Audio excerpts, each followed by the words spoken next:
ಈಗ ನೀಟ್ನ first round result ಬಂದಿದೆ. ಅದೇ ರೀತಿ ಮಾಕ್ ರಿಸಲ್ಟ್ ಕೂಡ ಮೊನ್ನೆ ಬಂದಿತ್ತು. ಈ ಮಾಕ್ ರಿಸಲ್ಟ್ಗಿಂತ ಈ ಫಸ್ಟ್ ರೌಂಡ್ ರಿಸಲ್ಟಲ್ಲಿ ಎಷ್ಟು ಏರುಪೇರಾಗಿದೆ? ನಾನು ನನ್ನ ಮುಂಚಿನ ವಿಡಿಯೋಗಳಲ್ಲಿ ಹೇಳಿರೋ ರೀತಿ ಈ ಒಂದು ಕಟ್ ಆಫ್ ಮಾಕ್ ಅಲಾಟ್ಮೆಂಟಿಂದ ಫಸ್ಟ್ ರೌಂಡ್ಗೆ ಸ್ವಲ್ಪ ಇನ್ಕ್ರೀಸ್ ಆಗ್ತದೆ ಅಂತ ಹೇಳಿದ್ದೆ. ಅದೇ ರೀತಿ ಈ ಒಂದು ಕಟ್ ಆಫ್ನ ಒಂದು ಟ್ರೆಂಡನ್ನು ಕೂಡ ನೀವು ಗಮನಿಸಬಹುದು. ಮಾಕ್ ಅಲಾಟ್ಮೆಂಟಿಂದ ಫಸ್ಟ್ ರೌಂಡ್ಗೆ ಸ್ವಲ್ಪ ಕಟ್ ಆಫ್ ಇನ್ಕ್ರೀಸ್ ಆಗಿದೆ. ಪೂರ್ತಿಯಾದಂತಹ ವಿಡಿಯೋನ ನೋಡಿ. ಇಲ್ಲಿ ನಾನು ಪ್ರತಿಯೊಂದು ಕ್ಯಾಟಗರಿಗಳನ್ನು ಕವರ್ ಮಾಡೋದಕ್ಕೆ ಟ್ರೈ ಮಾಡಿದ್ದೇನೆ. ಬನ್ನಿ ವಿಡಿಯೋನ ಆರಂಭಿಸೋಣ. ಮೊದಲಿಗೆ GM ಕ್ಯಾಟಗರಿಯಲ್ಲಿ ಮಾಕ್ ಅಲಾಟ್ಮೆಂಟಲ್ಲಿ ಕಟ್ ಆಫ್ ಎಷ್ಟಿತ್ತಂದರೆ 60,852ಕ್ಕೆ ಕಟ್ ಆಫ್ ನಿಂತಿತ್ತು. ಆದರೆ ಫಸ್ಟ್ ರೌಂಡಲ್ಲಿ 60,728ಕ್ಕೆ ಕಟ್ ಆಫ್ ನಿಂತಿದೆ. ಅಂದರೆ ಒಂದು 100 ಏನಾಗಿದೆ ಕಟ್ ಆಫ್ ಸ್ವಲ್ಪ ಇನ್ಕ್ರೀಸ್ ಆಗಿದೆ. ಅದೇ ರೀತಿ GM ರೂರಲಲ್ಲಿ 77,219ಕ್ಕೆ ಕಟ್ ಆಫ್ ನಿಂತಿತ್ತು ಮಾಕಲ್ಲಿ. ಅದೇ ರೀತಿ ಫಸ್ಟ್ ರೌಂಡಲ್ಲಿ 75,103ಕ್ಕೆ ಕಟ್ ಆಫ್ ನಿಂತಿದೆ. ಜನರಲ್ ಮೆರಿಟ್ ಕನ್ನಡ ಮೀಡಿಯಮಲ್ಲಿ 1,07,763ಕ್ಕೆ ಕಟ್ ಆಫ್ ನಿಂತಿತ್ತು ಮಾಕಲ್ಲಿ. ಅದೇ ರೀತಿ ಫಸ್ಟ್ ರೌಂಡಲ್ಲಿ 1,08,382ಕ್ಕೆ ಕಟ್ ಆಫ್ ನಿಂತಿದೆ. ಈ ಒಂದು ಕ್ಯಾಟಗರಿಯನ್ನು ಹೊರತುಪಡಿಸಿದರೆ ಮೇಲಿನ ಕ್ಯಾಟಗರಿಗಳಲ್ಲಿ ಕಟ್ ಆಫ್ ಇನ್ಕ್ರೀಸ್ ಆಗಿದೆ ಅಂತ ಕಾಣಿಸ್ತದೆ. ಆದರೆ GM ಕನ್ನಡ ಮೀಡಿಯಮಲ್ಲಿ ಮಾತ್ರ ಕಟ್ ಆಫ್ ಸ್ವಲ್ಪ ಡಿಕ್ರೀಸ್ ಆಗಿದೆ. ಅದೇ ರೀತಿ GM ಹೈದರಾಬಾದ್ ಕರ್ನಾಟಕದಲ್ಲಿ 76,473ಕ್ಕೆ ಕಟ್ ಆಫ್ ನಿಂತಿತ್ತು ಮಾಕಲ್ಲಿ. ಈ ಒಂದು ರೌಂಡಲ್ಲಿ ಕೂಡ ಇನ್ಕ್ರೀಸ್ ಆಗಿದೆ. ಅದು ಕೂಡ 1,000 ಅಷ್ಟು ಇನ್ಕ್ರೀಸ್ ಆಗಿದೆ. 75,863ಕ್ಕೆ ಈ ಒಂದು ರಿಯಲ್ ಅಲಾಟ್ಮೆಂಟಲ್ಲಿ ಅಂದರೆ ಫಸ್ಟ್ ರೌಂಡ್ ಅಲಾಟ್ಮೆಂಟಲ್ಲಿ ಇಷ್ಟೊಂದು ಕಟ್ ಆಫ್ ನಿಂತಿದೆ. ನೀವು ನನ್ನ ಹಿಂದಿನ ವಿಡಿಯೋಗಳನ್ನು ಫಾಲೋ ಅಪ್ ಮಾಡ್ತಾ ಇದ್ರೆ ನಿಮಗೊಂದು ಐಡಿಯಾ ಸಿಕ್ಕಿರ್ತದೆ ಈ ಒಂದು ಕಟ್ ಆಫ್ ಮುಂದಿನ ಸೆಕೆಂಡ್ ರೌಂಡ್ಗೆ ಎಷ್ಟು ಇನ್ಕ್ರೀಸ್ ಆಗುತ್ತೆ ಅಂತ ನಾನು ಆ ವಿಡಿಯೋಗಳಲ್ಲಿ ಎಕ್ಸ್ಪ್ಲೇನ್ ಮಾಡಿದ್ದೇನೆ.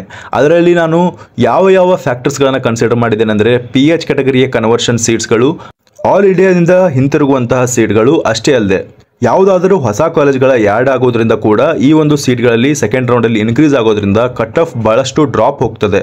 ಆದ್ದರಿಂದ ಲಾಸ್ಟ್ ಇಯರ್ ಟ್ರೆಂಡನ್ನು ನಾವು ನೋಡ್ಕೊಂಡು ಹೋದರೆ ಈ ಒಂದು ಕಟ್ ಆಫ್ GM ಕ್ಯಾಟಗರಿಯಲ್ಲಿ 60,000 ನಿಂತಿದೆಯಲ್ಲ, ಈ ಒಂದು ಕಟ್ ಆಫ್ ಮುಂದಿನ ರೌಂಡ್ಗಳಲ್ಲಿ 6,000ದಿಂದ 10,000ದವರೆಗೆ ಡಿಕ್ರೀಸ್ ಆಗುವಂತಹ ಸಾಧ್ಯತೆ ಇರ್ತದೆ. ಮತ್ತು ನಮ್ಮ KE ಅವರು ಕೂಡ ನಮ್ಮ ಹಿಂದಿನ ವಿಡಿಯೋಗಳಲ್ಲಿ ನಾವು ಮಾಡಿರುವಂತಹ ಒಂದು ರಿಕ್ವೆಸ್ಟನ್ನು ತಲುಪಿದೆ ಅಂತ ಅನ್ಕೊಳ್ತೇನೆ. ಆ ರಿಕ್ವೆಸ್ಟ್ನ ಪೂರಕವಾಗಿ ಪ್ರಸನ್ನ ಅವರು ಕೂಡ ಈ ಒಂದು ಮ್ಯಾಟರ್ನ ಬಗ್ಗೆ ಪೂರ್ತಿಯಾಗಿ ಕನ್ಸಿಡರ್ ಮಾಡಿ MCCಯ ರಿಸಲ್ಟ್ ಬಂದ ಮೇಲೆ ನಮ್ಮ ಕರ್ನಾಟಕದ ಈ ಒಂದು ನೀಟ್ ಪ್ರೊಸೀಜರ್ನ ಮುಂದೆ ವರಿಸ್ತೇವೆ ಅಂತ ಅವರು ಆಲ್ರೆಡಿ ನಿನ್ನೆ ವಿಡಿಯೋದಲ್ಲಿ ಅವರು ಹೇಳಿದ್ದಾರೆ. ಮುಂದಿನ ಕ್ಯಾಟಗರಿ 3A ಕ್ಯಾಟಗರಿ. 3A ಕ್ಯಾಟಗರಿಯಲ್ಲಿ 3AGಯಲ್ಲಿ 60,755ಕ್ಕೆ ಕಟ್ ಆಫ್ ನಿಂತಿದೆ. ಅದು ಫಸ್ಟ್ ರೌಂಡಲ್ಲಿ ಎಷ್ಟು ನಿಂತಿದೆ ಅಂದರೆ 59,981. ಅಂದರೆ ಇಲ್ಲಿ ಗಮನಿಸಬಹುದು ಫಸ್ಟ್ ರೌಂಡ್ ಮಾಕ್ ಅಲಾಟ್ಮೆಂಟ್ಗಿಂತ ಫಸ್ಟ್ ರೌಂಡಲ್ಲಿ ಸ್ವಲ್ಪ ಇನ್ಕ್ರೀಸ್ ಆಗಿದೆ. ಅದೇ ರೀತಿ ರೂರಲಲ್ಲಿ 77,397ಕ್ಕೆ ಕಟ್ ಆಫ್ ನಿಂತಿತ್ತು. ಅದು ಸೆಕೆಂಡ್ ರೌಂಡಲ್ಲೂ ಸೇಮ್ ಇದೆ. ಮತ್ತು 3AK ಯಲ್ಲಿ 1,18,099ಕ್ಕೆ ಇತ್ತು. ಅದು ಕೂಡ ಫಸ್ಟ್ ರೌಂಡಲ್ಲೂ ಸೇಮ್ ಇದೆ. ಅದೇ ರೀತಿ 3A ಹೈದರಾಬಾದ್ ಕರ್ನಾಟಕದಲ್ಲಿ 83,949ಕ್ಕೆ ಕಟ್ ಆಫ್ ನಿಂತಿತ್ತು ಮಾಕಲ್ಲಿ. ಹಾಗೆ ಫಸ್ಟ್ ರೌಂಡ್ ಕಟ್ ಆಫ್ನಲ್ಲೂ ಕೂಡ 84,470ಕ್ಕೆ ಕಟ್ ಆಫ್ ನಿಂತಿದೆ.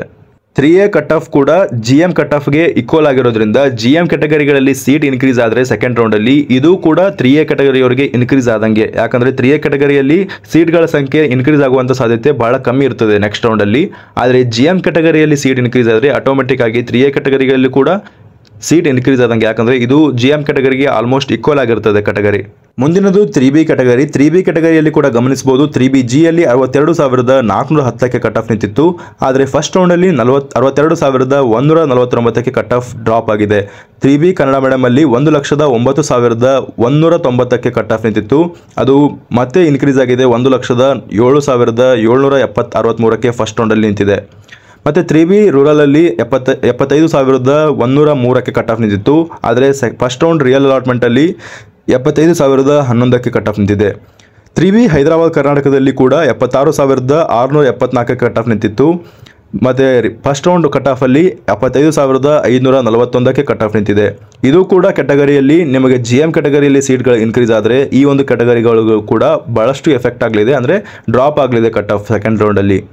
ಉಳಿದ ಕ್ಯಾಟಗರಿಗಳು 2A category, 2B category, SC category, ST category, category 1 ಈ ಎಲ್ಲ ಕ್ಯಾಟಗರಿಗಳನ್ನು ನಾನು ಮುಂದಿನ ಒಂದು ವಿಡಿಯೋದಲ್ಲಿ ಕವರ್ ಮಾಡಲಿದ್ದೇನೆ. ಈ ವಿಡಿಯೋ ಬಹಳ ಲೆಂತಿ ಆಗೋದ್ರಿಂದ ಈ ವಿಡಿಯೋನ ಇಲ್ಲಿಗೆ ಮುಕ್ತಾಯಗೊಳಿಸೋಣ.